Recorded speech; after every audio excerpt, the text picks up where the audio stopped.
Hey there, it's Sarah. At the Universal Design Project, we are sharing stories to bring awareness of the wide variety of people that live in our communities. People's functional needs are diverse. However, their desires are the same. They want the same opportunities as others. We think it's valuable for people to share their stories to help bring more awareness for why living in a welcoming community matters. In this video, people are going to explain what's important to them when others are planning activities and discuss simple things to consider that may not be in the forefront of people's minds. Thanks for listening. Well, it would be great if people knew how to interact with people in wheelchairs and or with disabilities, and be mindful that they want to be included as well. Not all people even think about people with disabilities. Not all people think about how difficult it is to get into places, or for instance, even people with food allergies. They don't recognize that there are people that could be really sick from a specific kind of food. So when you're planning something, you can't just plan according to what you want. You really need to take a look at who you're inviting. If it's a community planned event, you really need to take a look at the facility that you're going to be using. For instance, if you have a wedding, you need to think about where the wedding is and how people are going to get in and out, and what difficulties people might have if they do come and they have disabilities, or if they're aging, even though the elderly. So yeah, you need to really take a look at those things. They would consider that I might have difficulty participating if I cannot get in, or if it's so crowded I cannot maneuver between tables or aisleways, or have to sit out by the front door, which has happened before.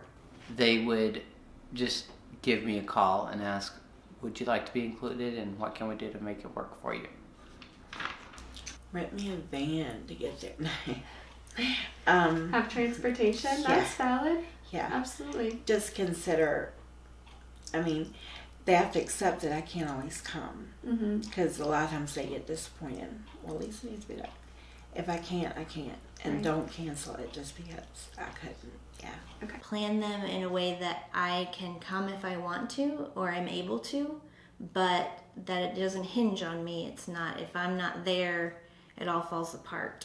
Sometimes it helps if they're a little more descriptive of what's going on, or let me know ahead of time what is planned, so that I kind of know ahead of time what I'm getting into. And do a presentation. Send it to me ahead of time so that way I can grab that material and look at it and know what's on the itinerary for the day and what's the schedule for the day. That could be a big help. It would be helpful if they considered the details of different types of disabilities when they were considering who might attend. For me, the bigger issues are parking and being able to use a bathroom and have shelter away from weather if weather is an issue. They realize that if they know someone is in a wheelchair, or if it's a public forum of some sort, according to ADA, things should be accessible. Everything from being able to get into the room and to use the restroom, or if there's a staging area to get on stage. For wheelchair people, the access is different than someone, say, with a visual disability, or someone who has a hearing impairment. They thought about the access and where the location was and the amount of time it would take to get place to place.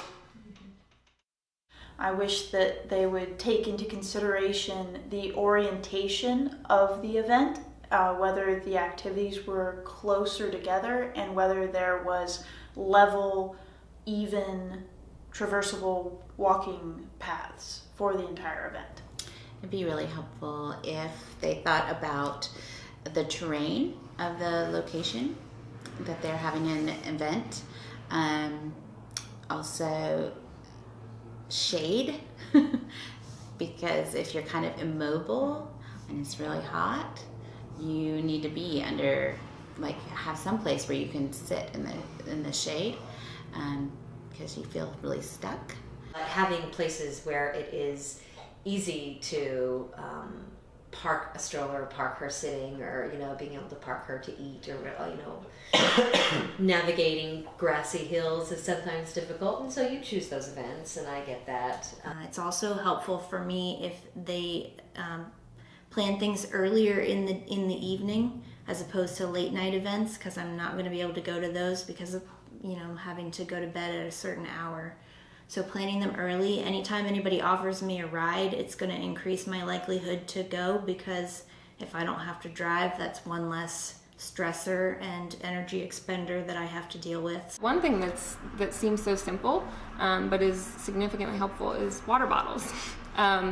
People, if there's an event, just to have water available, to have a bathroom available, or a place to sit, to rest, things like that are just seem so small, but they are huge to people who need it.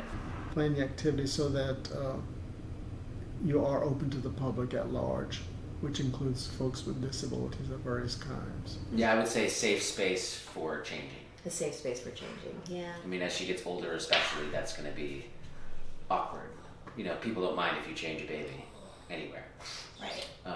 Some people even mind changing babies places, so. There's, some places that have an event room or a room for the events that is not accessible for people on crutches or in wheelchairs because it's upstairs and there's no elevator and no way to get up there.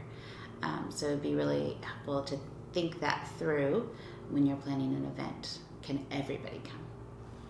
If you liked these stories and want to hear more, check out our website, universaldesign.org/people. Oh, and if you can relate to situations like this, share your story on our site and contribute to our wall of people. This helps bring awareness for the need for better design for a wide variety of people in our communities.